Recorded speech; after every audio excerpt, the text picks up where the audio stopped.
Hello again, good afternoon to you. Another Friday is here again and time for the marketplace. My name is Emmanuel Abuaji. It's always a great pleasure to come your way at this time with business news, and welcome back. Now, lawyers for the Bank of Ghana have been given a 3-day ultimatum to file a response to the plea by GN Savings and Loans for an Accra Commercial Court to put on hold a liquidation process for the Savings and Loans Company. The court, presided over by Justice Kumson, issued the ultimatum after lawyers for the Bank of Ghana indicated that they were served under a short notice. Ebenezer Sabute was in court and has filed this report. Lawyer for the Bank of Ghana, Emmanuel Dakwa, told the Commercial Court that they only received the writ of summons 2 days to the hearing day and therefore asking for more time to file an affidavit of opposition to the claims by GN Group's lawyer. The judge, upon hearing the arguments from both sides, adjourned the case after lawyer Dakwa indicated that the upcoming bar conference will not permit them to work on the documents. Counsel for Dr. PwCs Indum, Justice Shea, is confident that the court will give a fair hearing since this is an interlocutory case that needs to be settled before the main matter. You should take into consideration relevant factors and not irrelevant factors. Relevant factors in determining whether someone is solvent or insolvent has to do with the person's assets and liabilities. So you need to actually consider the totality of the person's assets and the totality of the person's liability. It is only when you have considered all these factors that you can actually say the person is insolvent. And basically our point is that they have not considered all these factors. They considered some factors and other irrelevant factors that were named in their notice. And we in due course, we believe that the court would agree with our side of the story. Supporters of Dr. Indum were clad in red and black attire to show their anger at the action taken by the Bank of Ghana. Some of them expressed their sentiments after the court proceedings. This job is collapsed, and they said they've collected our license from us. And, you know, we don't have a job. We like this man. So we are pleading with the government that whatever he wants to do with us, we should provide what it means. So, yeah, we are waiting for the government to do. But these guys are here to sympathize with Dr. Indum. Why? Because they've all seen and realized the hard working of Dr. Indum. So when they heard the news that Dr. Indum's license has been retrieved, has been declared insolvent, they said, no, we won't sit at home and listen or watch on the TV. We'll come and sympathize with Dr. Indum. That is why they are here. So they are here to sympathize with Dr. Indum.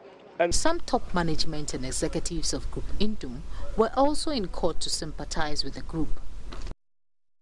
Let's also stay within the financial sector. The recent sanctions of 4 audit firms, Deloitte Ghana, PKF Chartered Accountants, and Morrison and Associates, and J. Mills Lambton & Co., has sparked some debate on the roles of auditors in the collapse of some banks in the country.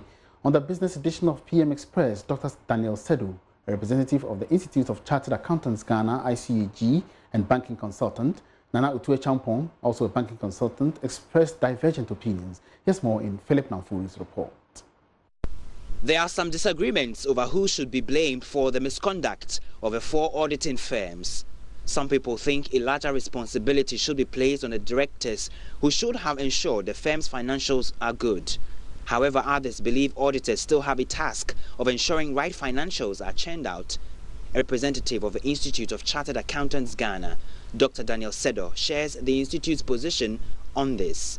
He is of a school of thought that directors play a major role. The truth of the matter is the auditing firms or the auditors do not manage banks.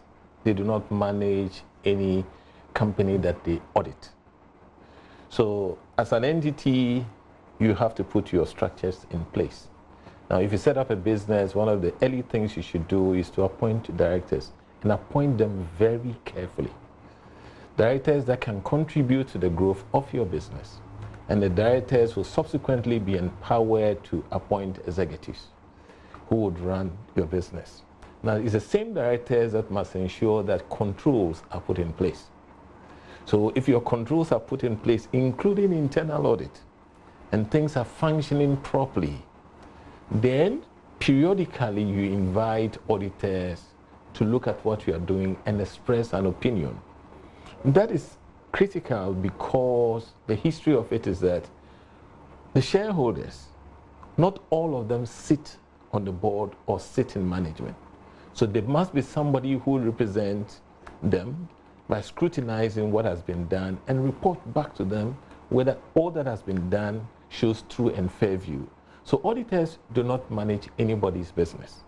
They go and audit, gather evidence, and express an opinion. Banking consultant Nana Utoi Champon is slightly on the other side. He says auditors have a role as external monitors to ensure directors present a true and fair view of a company's financials. Auditing plays a very major role because in the agency we have three costs. One is the monitoring cost by the principal, bonding cost by the agent, and then the residual cost. Now, all these three costs use the figures that auditing produces to confirm the state of affairs, because the principal who will appoint a firm of auditors to give assurance to the assertions that the management have made in the accounts will depend on the assurance given by the firm of auditors. The agent who also want to bind the principal in such a way that they don't act on their own caprices and sack them will have a contract of employment. The figures in there will come from the audited statement. And then the two parties together are also interested in any cost that to be incurred to engage auditors. So the role of auditors in the corporate governance structure is very, very crucial. For now, the regulator of these audit firms, the ICAG, is watching as the debate rages. But one thing is clear, as both believe auditors are very relevant in ensuring good corporate governance practices. Philip Namfuri's report for Joy Business. Meanwhile, country's senior partner at PwCs Vish Shea is downplaying the impact of sanctioned audit firms on industry's confidence. 4 audit firms were this week sanctioned by the Institute of Chartered Accountants with a total fine of 2.2 million cedis. This was due to what the institute describes as breach of auditing principles. The fears that could affect confidence in the profession following recent banking cleanup. But Mr. Shea tells Joy Business it would repose confidence in their work. Of course, no professional likes to see a colleague, professional, finding themselves foul of disciplinary proceedings. So yes, it's a matter of concern, but there's a big positive impact that perhaps we're missing here. And the big positive impact is that the Institute of Chartered Accountants Ghana, who regulates all of us, has taken firm measures to sanction those firms or those audit teams that were found to have fallen short in 1 or 2 areas. So I think that signal has been sent quite strongly. It re-emphasizes the need for all of us as professionals to stick to professional standards. It's something that happens. In fact, in most professional bodies, I think they have ongoing disciplinary proceedings where members are called to book if they fall short. And the whole idea is for every professional to sit up. This one perhaps has generated a lot of visibility because it's affecting the financial sector and all the impacts that we've seen. But I think ICA Ghana, under normal circumstances, still holds these disciplinary hearings, just that perhaps we don't hear about it as much as we have this one. So I look at it more from a positive perspective, that it's a reflection of the Institute doing its job to make sure that all of us as professionals, when we do work, it meets the required standards. Some would say that for someone like Ajua Mansa, who might not be an out-and-out finance person, some of these happenings would make her doubt when maybe a George Affair Associates comes out with the verdict on the bank, performance of a bank, or even talk about things and does work. And that is where the concern is, that all these things that have happened, things that have happened in UK and all the rest, some would see that people will begin to doubt the work of a George Affair Associates accounting firm when they come out with verdicts and report on issues. But that is why the Institute is there, and that's why the Institute has taken the action it's taken. Because to the extent that you can have confidence that there is a regulator that is enforcing standards, that is holding professionals to a certain level of quality, then you should be able to place reliance on the work of those professionals. So that is why I am supportive of the action the Institute has taken. And that is why I am also supportive of the fact that is in the public domain that the Institute has acted positively. Those of us in the profession know, by the way, that this is something the Institute does proactively, because they actually do undertake quality reviews on an ongoing basis. It's nothing new. It's been there. Maybe it's not visible to the public, but those of us in the accounting firms know that it happens. And those of us also who are in firms with perhaps an international brand, we also have our own internal quality reviews. So in PwC, for example, we get quality reviews every year from other parts of PwC. And our people also go out and also take part in quality reviews in other parts of PwC globally. So that as a network, we are doing our best to uphold the standards. This is live on the marketplace. Let's turn attention now to agricultural issues. The fund established to mitigate the risks associated with lending to farmers, known as the Ghana Incentive-Based Risk-Sharing System for Agricultural Lending, is now operational. Deputy Minister for Horticulture at the Ministry of Food and Agriculture, George Udro, disclosed this at the GIPC Invest in Ghana session of the 2019 African Green Revolution Forum in Investing in Agriculture.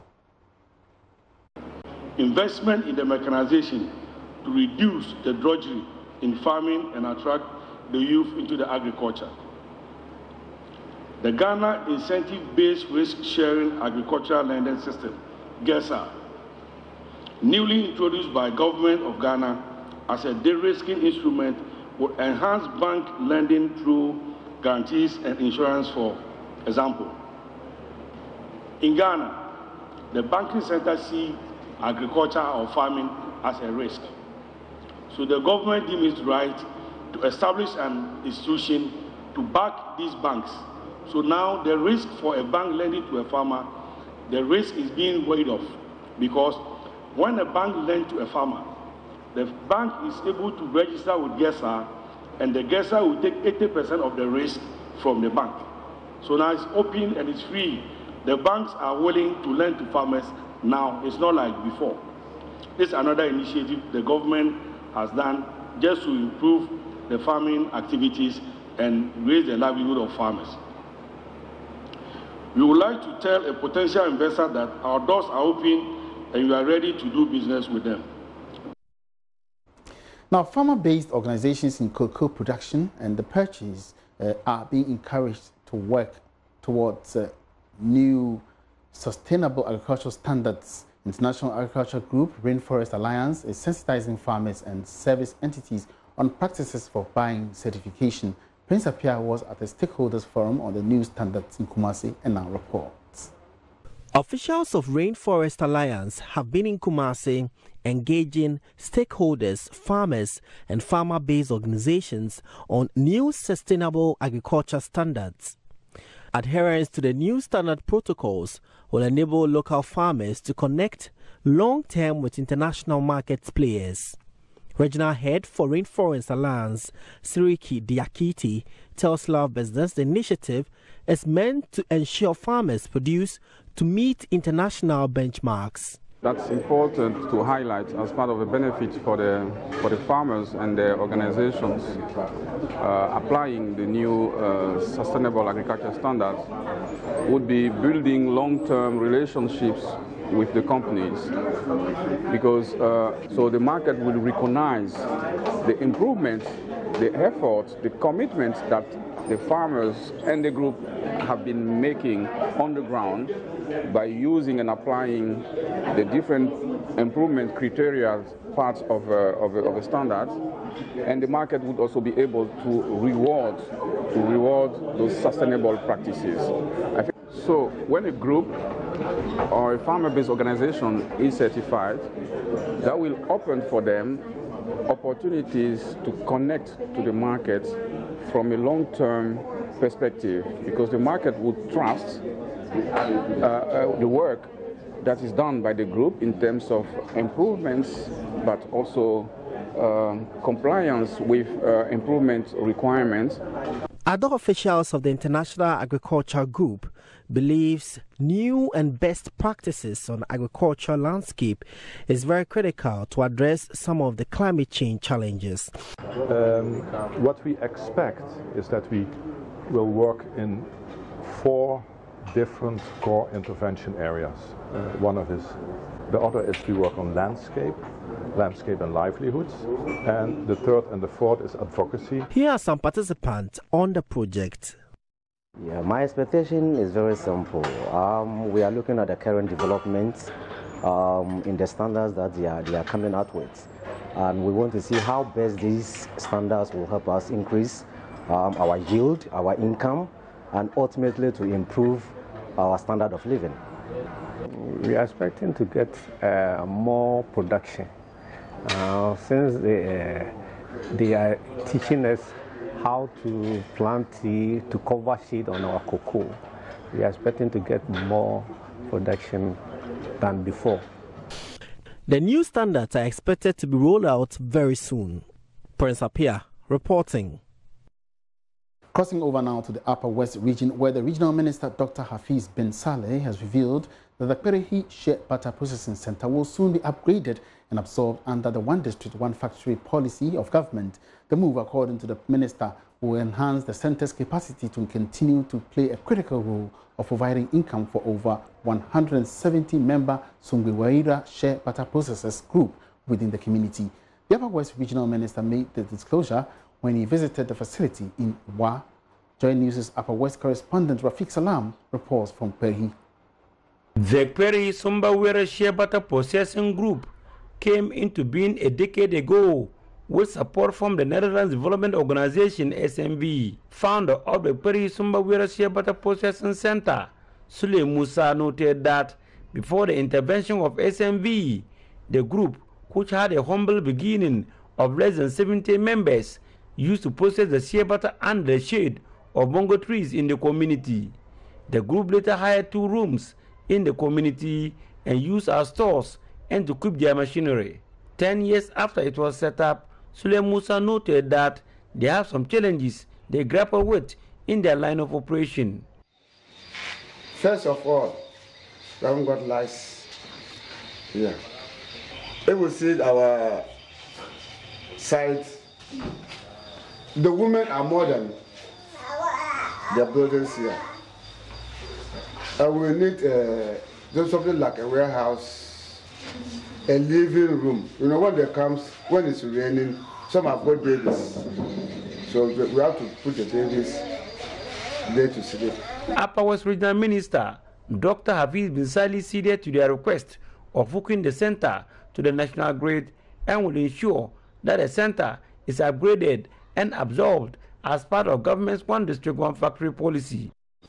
This facility is a very good candidate for the One District, One Factory program. And I'll urge them to put in the necessary requirements so that they will be assessed. We should not forget that that program is a private sector-led initiative.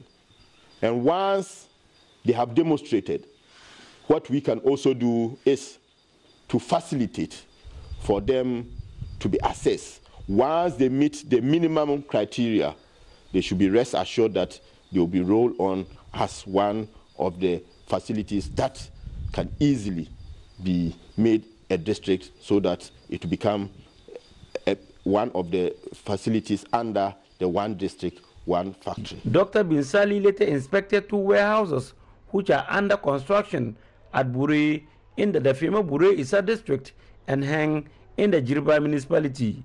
The Upper West region will benefit from the construction of 10 warehouses for farmers which are earmarked to complete before the end of the year. Dr. bin Saleh said government is committed to the full implementation of the One District, One Warehouse policy to help ensure the reduction of post-harvest losses.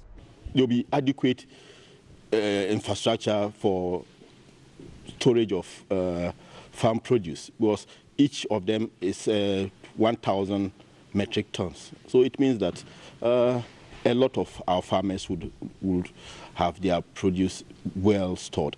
And we have a number of this. I think there are about eight in the region. And all of them, I'm sure are beyond 90%. So by the close of the year, we'll have 8 warehouses in the region. Reporting for JoyNews, Rafik Salam, Kwerihi.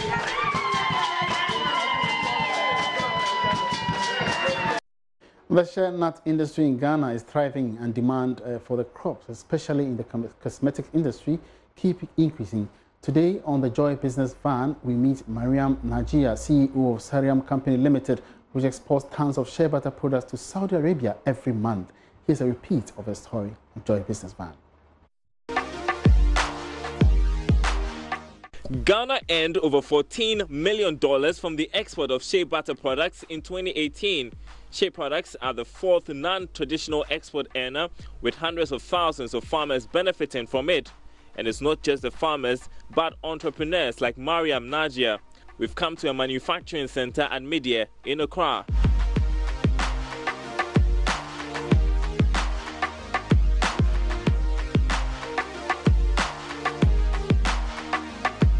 Sariam Company Limited, producers of Malex natural skincare products, started in 2009 as a small detergent manufacturing business. Then she made a shift to cosmetics. I realized my customers wanted cosmetics done, detergents. So when I started the foreign one, I later introduced the local one, and I realized it was doing very well on the market, both the local market and the foreign market. So now I then decided to study more and then go deep into what my customers want to satisfy them. And why not cosmetics? Shea nuts are in abundance in the northern regions of Ghana, and international demand for it is increasing, especially from cosmetics companies. With a little research and some experimenting, Mariam got working producing shea butter and black soap. For the shea butter, we source the shea nuts from the northern sector of Ghana, which is the 3 northern regions. Then we bring them here. We wash them first. After washing, we dry. When it's dry, we crack. After cracking, we fry it. After frying, we then grind it and then add little water and knead it. After kneading, we boil, and then we get the butter, sieve, and keep it to a cool temperature. Mariam got feedback, and along the way, she would be connected with a Saudi Arabian cosmetics company to supply her products. That was a breakthrough.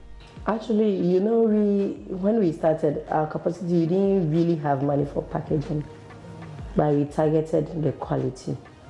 And foreigners care more about quality than quantity or the packaging, though the packaging counts. But once they try good package and they don't get good products, they now come to us and they see our product is quality to the standard they want. So now they decided to help us to get to their standard. In 2016, her company received funding support from the UK government through TechnoServe under its multi-year project engine. That, Mariam says, helped in purchasing machinery and boosting production.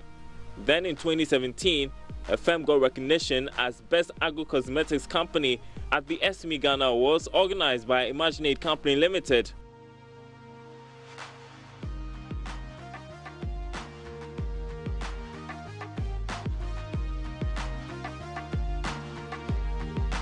Mariam has faced some major setbacks, including a fire outbreak and flooding that destroyed many of her products. Initially, when I started, I was doing it in my house. So my house got burnt and I lost everything. Though it was a starting stage, so the items involved were not that much. I think I lost close to 10,000 worth of product, physical cash and other things. But I didn't give up. I started again. So I won the awards, I got machineries, I started supplying big time. So I was having a lot. Then the flood also came in. So I took it as part of business risk. If you don't cross, then you won't get to where you are going to. So I didn't give up, honestly. Thanks to the insurance she won as part of her SME Ghana Award package, she gradually recovered, but that taught her a lesson to insure her business and be prepared for any disaster. That's something most SMEs don't factor in their plans. Because her target is a foreign market, Mariam has to ensure her products always meet international standards, and that is another challenging bit. When it comes to the shea butter, you can bear with me that you buy from some people, the colors are not unique. You see, this is deep, this is very light, this is lighter, this is very deep. Sometimes some of the colors don't even.